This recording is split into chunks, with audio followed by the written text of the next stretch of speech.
ekyo kyo tukikirize kye kirala kyojjukire kyali kikusuddeko mu depression nga mpozo kutereeza nsigenda nga ku depression lwa mukwano era simanyi okijje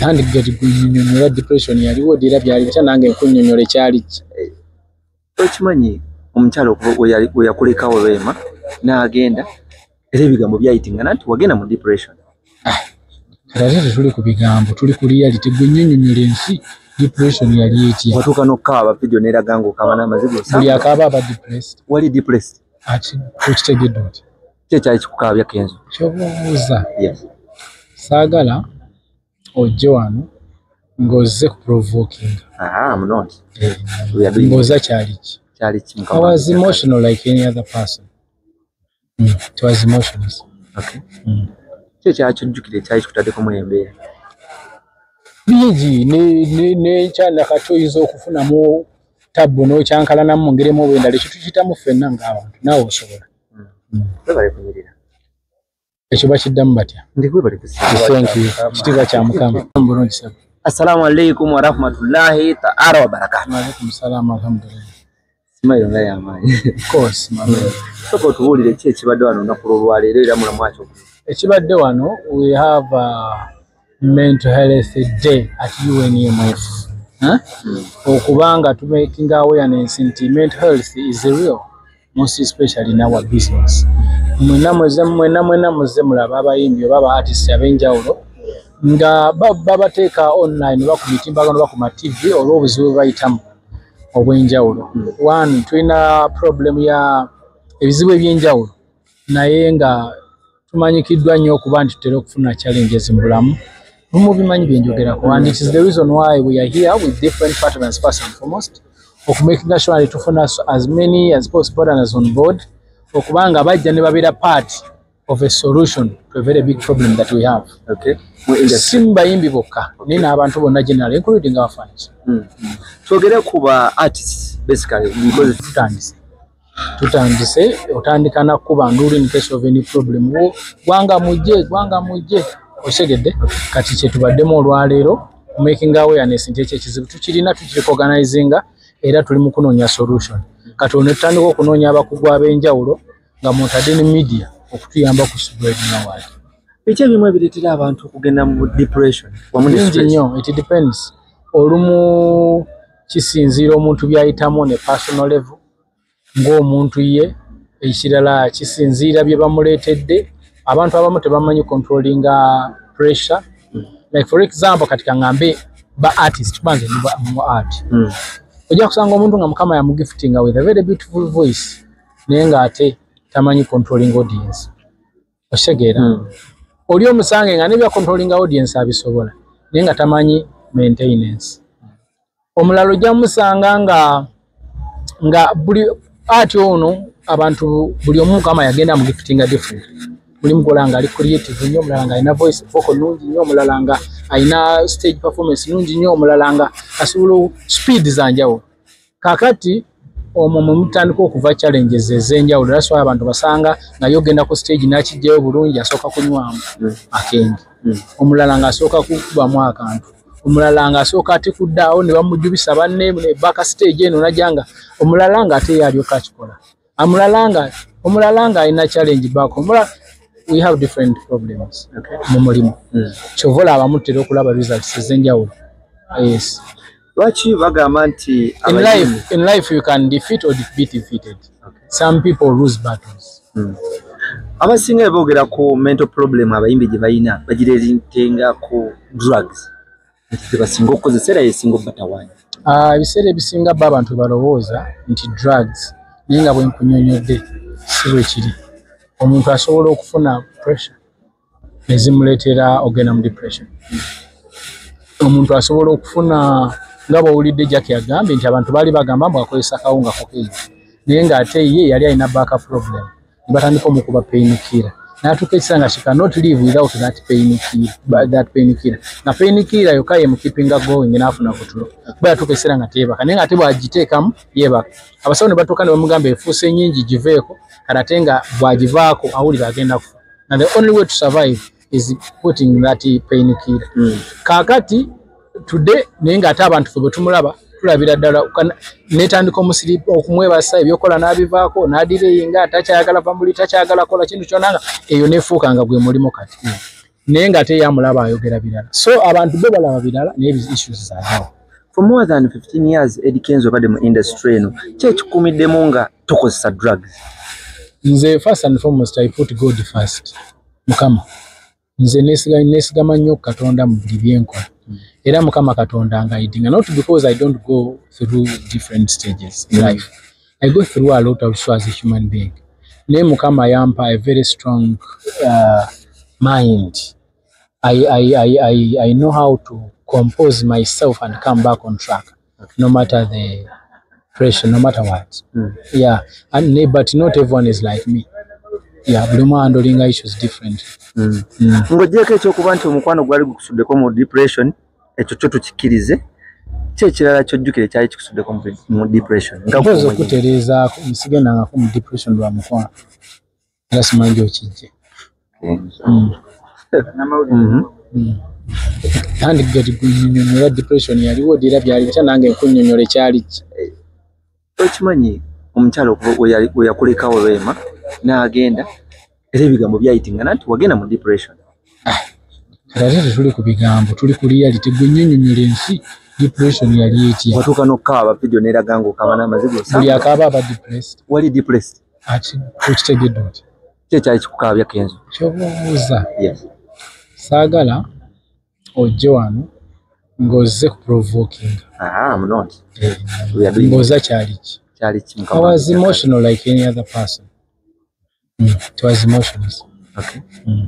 Ki ekyali kyojjukire kyali kikutaddeko mu embeera? Bingi nekyana kati oyinza okufunamu tabbu n'okyankalanamu mu ngeri emu oba endala ekyo tukiyitamu ffenna ng'abantu naawe osobola. Webale kunyirira. Ekyo bakiddamu batya? Ndi webale kusiima. Thank you. Kitiibwa kya Mukama. Owange wandisimbira wano. Togenda president. Olina ekikulu.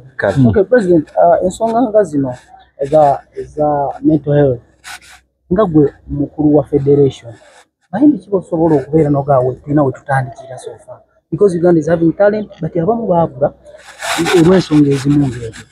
First and foremost obulwadde bwa njawulo okitegedde ate buli omu alwalira mu stages ez'enjawulo buli omu afuna challenges ez'enjawulo nabangi nnyo be mulaba eyo abatambula naye ng'ate babadde balwadde oba nga bakyali balwadde. Wano ku UNMF Mutundwe Alusut it has been a healing center, a rehabilitation for so many that you don't know, that you cannot reveal in the news. Naye ng'olwaleero balyokeera ku mirimu gyabwe bali mu kukola bulungi. Abamu twabasanga ku stages ez'enjawulo tugenda nga tutereeza in a period of that we have been here. Two healings abantu bangi. Lwakuba munayewola nga bw'olaba nti obulwadde buba bulwadde si buli muntu nti reactinga ku medication as the other person's time. Buli omu ahealingira mu time ye. Oluusi ne bw'otalaba waliwo ekigenda mu maaso nga tulina just kiwakana. What is the gift of card and game culture? Gift and card and jam culture balina nabo we bali era they are going through what they are going through, but we just need to give it time and see how we can still work together nze naawe okulaba nga they can come back to where they are supposed to be. Eddie Kenzo, healing process y'omuntu yenna abadde depressed tulowooza nti abeera rehab okusookera ddala. Abantu nga Grace Khan bali mu rehab obudde bwe. Tulabyeko abantu nga Fiengo ogamba nti bavuddeyo abakyaliyo. Tugenda abeera ne rehab eyawamu oba omuntu agenda bayifangako Ssekindongo. Ensonga lwaki olwaleero tukuŋŋaanyiza abapatanaz ab'enjawulo ntwinvolvinga ne Ministry of Health. Tugenda kuinvolvinga abantu ab'enjawulo Parliament, Government, what n'abantu baffe abawagizi baffe okulaba nti we can build something very safe for their musicians oba artists. Omuyimbi wasobola okugenda olw'okuba ali popular aleme kwetya ti abantu bajjamu Ssekindongo. Bye tuliko okulaba nti tuli mu kuyiya, can we have our own facility where someone asobola okugenda n'alaba ku munente ne gundi mumanyi ne beeyambayamba okusinga okumutwala ne bamutuuza n'omuntu nga die hard woono ate kati ne bitabuka ono ali mumubuuza birala nti owaayi. So twetaaga okuba nga tukola ebintu ebiri uniform. Ensonga lwaki tuli wano okulaba nga tukuba omulanga twagala kulaba nga we can have our own facility fenga ba artist because we know our problems. Ate bizibu byaffe olumu bitera byanjawulo ne bitera okutambula mu categories ezimu nga bwe tugambye anxiety, lack of controlling of pressure, what cyber harassment, and so on. Omuyimbi yenna abasinga ababeera depressed ogenda osanga root cause kibeera omuntu kyayinza okugamba nti abeera agudde oba nga aweddeko nga music aleeta kya performing away mulowoozezaako ku ngeri yo bayamba ne bannaffe banene abakyali wano nga omusiku genda kusereba mpola tutatuuka mu mbeera eyo ebiseera ebisinga omuntu asobola okuba nga takya performing away naye nga alyokke nakyo nga ye plan ye okisegya nange kenyini ndi mu kuyiya ngeri gye mbivaamu kola ebirala budaanite naafe otuuka ekiseera n'oku okisegedde nsi sigamambo obiviiremu ddala kuba nze ni muyimbi okuyimba kinyumira ojja kunsanga nyimba wano nyimba wali naye nga sikyali kweri level kwe nali oba kwe nandyagadde kuba not because mba failed but nsazeewo okukiringamu nkole ku birala ati okisegera so kati kizibu nnyo ga nti oyo yagwa oyo yalema okujjako nga yagambye nti mazima nakola ki nalema naye nga tannakifulumya kizibu nnyo gwe kyogere okukimugamba nti walema okujjako ng'osobodde okutegeera ye ayagala kingondo but abamu babikola because balina kibeetaaga sente mu gavumenti boolyawo n'abantu abalina mu do you think money is the issue when we go to the money it can be an issue because abantu baagala sente surviving ne kati omuntu nga nze nakulira mu ghetto nakulira mu kyalo ng'osobola okubeerawo n'olima nemuli akatono twali tuliddeko ku nva ezitali mmwinyi twali kukyatali musukaali twali tubeddewo mu mbeera yonna ne tutafa bwe mba saasobola kufa luli sisobola kufa kati so kisinzira byonna ebintu bisinzira buli omu bw'areacting nga bwe nagaye buli omu areactinga differently but right now kizibu nnyo okugamba nti oli ayita mu kino olwakino naye tuyinza sooka muyizayo n'ayogera siri mu kifo oba sirina capacity eyogerera abantu balala wabula nze nsobola okugamba nti omuntu yenna alina challenge ajje tulabe kubanga ebiseera ebisinga gwe kizibu nnyo okumanya obuzibu gye buli okujjako ng'obuzibu obulabe nti buliwa oba okitegeera so omuntu yenna ng'ali eyo ng'alina kyayitamu nga yandeetaza okusharingako naffe baganda be ajje atubuulire tulabe how can do it. As we are looking for a solution mu meeting onyonyodde nnyo n'ogamba speaking on how we have made mistakes over the years all of us the media enkoze ebintu ebitali birungi emyaka mingi naye ate nkoledde n'ebirungi bingi so how do you balance how do you relate that ng'omuntu omutegeevu ebiseera ebisinga when you see a problem you look for a solution nze siri muntu wa bizibu kuddawo nga njogera ku bizibu byokka naye ngezaako nnyo okufuna tuvudde tukyawano ntugenda wali because at the end of the day byonna ebibaddewo mubaddemu ebirungi n'ebiki fena tukikkirize kati ekibuuzo kidde eri gwe ng'omuntu how do we move from here to abantu abeekubira omulanga nti bana emidia empisi zaabwe toyinza kumugaana kubanga ekikoze it's an act that has happened kibaddewo tukirabye now kati bwe kiddamu ffe abakulembeze how do we get a solution otherwise we cannot stop talking about media nti ekiyisiza buki bubi kubanga ebiseera ebisinga abantu humans we always react to a pain you understand most times era namwe media ensonga lwaki abantu babakonde niate ekibimu kiteekako nyesira kubanga kifuna reaction nyingi so byonna ekizibu ky'okukozesa ebiragalalagala n'ebitamiiza abantu abalina obuzibu n'endwadde ez'emitwe ezitali zimu muli depression stress anxiety bipolar schizophrenia n'endwadde endala nyingi nnyo either nga zeekuusa kukozesa ebiragalalagala ebitamiiza oba nga tezeekuusa ku kintu kyonna so gwe mulimu gwe tukola ng'aba life back asinza kufuna mugamba ke mwegatte mbeere bapatana ne federation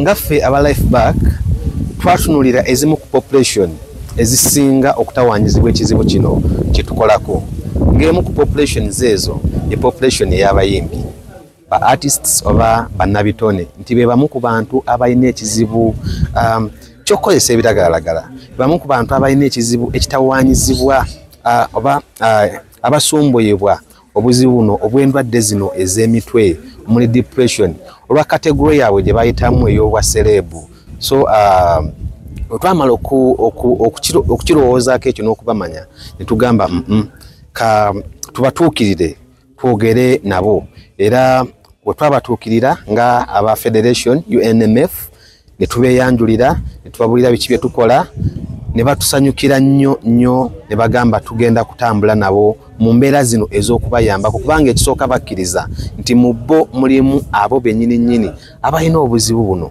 ate era abeetaaga okuyambibwako. So ensonga lwaki olwaleero tuli wano ng'abamu ku partners abateeseteese omukolo guno ogusookedde ddala mu byafaayo ng'abayimbi okuvayo ne bagamba kabategeke a medical camp, naye nga medical camp eyo purposely ehandolinga oba etunuulira mental health status yaabwe nga abayimbi. Yensonga lwaki tuli wano. Omulimu guno tugukola mu mbeera ey'ekikugu nti tulina process nyingi ze tuyisaamu abantu bano nti we tuba identifyinga either ne batutuukirira bo bennyini ne bajja ku ddwaliro lyaffe, tulina process ez'enjawulo ze tubayisaamu. Ekituufu kiri nti abasinga obungi bazze era we have worked on a number of them. Abamu ne tubasiibula, abalala wa still journeying with them. So webali nawo kuba nti nga mbagambye tukola omulimu guno mu mbeera ey'ekikugu. Emu ku nsonga lwaki abantu bano tebabadde nga bavaayo okujja okufuna obuyambi buno olwamwe bannamawulire n'abantu abalala ababasongamu ennwe bagamba banaawulira batya nti serebu gundi afuna obujjanjabi bwe buti, banaandaba batya nti natabusa omutwe oba navuddeko ng'enjogera y'ennaku zino weeri. Kati oluusi ffe twabasuubiza nti tugenda kubayamba naye mu mbeera ey'ekikugu nga tetuvuddeyo kubasanguza, tetuvuddeyo kubalabisa ng'embeera y'ennaku zino bweri. So bangi bavuddeyo era tubayamba. Tubajjanjaba ebiseera ebisinga okubeera serebu nakyo kizibu nga kyo by the way. Kati omuntu okumucontaininga okumuteeka ewantu kubanga obujjanjabi buno oluusi waliwo ebintu ebimu by'olina okwesonyiwa n'obiviirako ddala, geza ng'okwassociatinga n'emikwano gyo, okubeera ne famire yo, okubeera n'essimu yo, okubeera n'ebintu ebyo ebibadde bikuwa emirembe. Omuntu amaze emyaka 10, 20 akozesa drugs, omuntu amaze emyaka 5 alina obuzibu bw'ayitamu. Kati okumujja ku kintu ekyo ekibadde kimuwa essanyu, that is a challenge number 1. Nti oluusi balemererwamu batendewalirwamu oyi n'agamba musawo nedda nze mpulira biganye lwaki tonta ne ŋŋenda n'omugamba nedda ssebo oba nnyabo wajja wano kufuna buyambi, leka tumaleko treatment mu bulumi obw'ekitalo. Obuzibu obulala bwe tusinza basangamu nti era baserebu babeera baagala nga bagoyinga through treatment basigale nga bakyafuna ebyo bibadde bafuna ebweru n'omugamba nedda ssebo oba nnyabo ekyo kiyinza obutasoboka. Tuvumiriye oluusi treatment eno ebeera yakwerumyamu n'ogamba enough is enough, kaneesonyiwe kino nsobole okugenda okufuna kino. Then n'emikwano gyabwe nammwe bannamawulire oluusi mubalondoolayo eyo gye babeera nga bafuna obujjanjabi ne mwagala okubalabisa ambateeka mpapula zammwe ku TV zammwe ku radio zammwe. Kati oluusi ekyo nakyo kibatiisa ne bubeera obuzibu ne bagamba bategedde nti ndi wano musawo ndeka ŋŋende. Ogenda okulaba omuntu oyo either akoze olukujjukujju lwonna olwetaagisa okuva ewantu awo. Abamu batolokayo nga naddala nga yakajjanga ebintu biri eri tebinnaba kufulumamu n'afuna cravings oba ekyoyo ekyo ekyamaanyi, ogenda okulaba nga awuusa ekisenge n'avaayo aye ne mutandika muwenja buwenja okumukomyawo ofuna treatment. Obujjanjabi buno bwa ssente ate era buli expensive. Naye nga twagambye ntuno ffe ng'aba life back twavaayo ne tutta omukago ne federation. So twabasalirako ku ssente zino ze tukyajingibwa.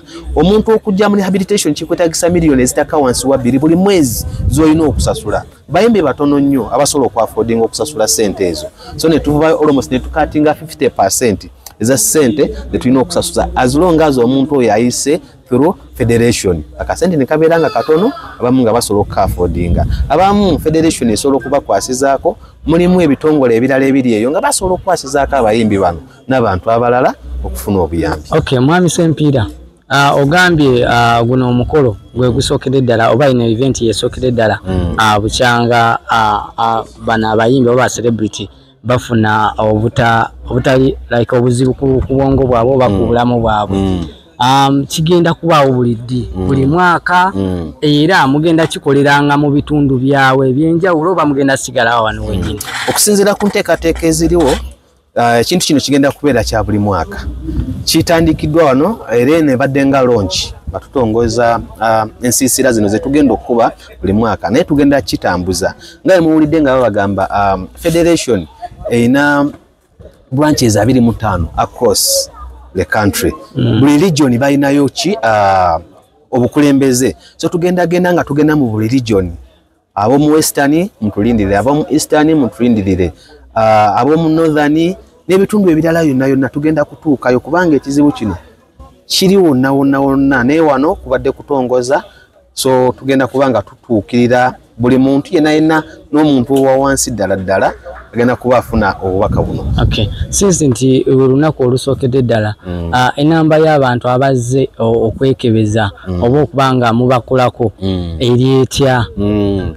Wogenda mu tenti zaffe eziri wansi eri nga ba partners naddala bakola omulimu guno ogw'okubudaabuda abantu enamba y'abantu weeri abantu bazze naddala ab'ekitundu naye omukisa guno twayagadde engeri gye tuli ntitulonkinga tusooke tuguwa abayimbi bajje beekebeza endwadde zino abamu basirika n'ebintu ebyo nga tebamanyi naye olw'okuba nti kati waliwo abakugu nti kyonna kye tunaazuula naye kinaabanga kibi naye kinaabanga kirungi tugenda kikuwa mu nkola ey'ekikugu nga tekikukoseza kubanga tulina enteekateeka ey'enjawulo gye tusooka okuyisaamu okulaba nti n'amawulire gano before nga tetunabagga kuwa amalungi oba amabi tukuteeseteese bulungi kubanga amawulire nayo gabanga mabi obanga malungi oba ogalina nti obanga olina ekizibu kino kiba kirungi n'omanya nti bannaye nyina ekizibu kino era nnyinza kuyambibwa bwe nti ebiseera ebisinga olina kusooka kumanya nina obuyambi obwo ate n'obwembulesinga so abantu gye bali bajja era tukubiriza n'abalala yonna gye muli mujje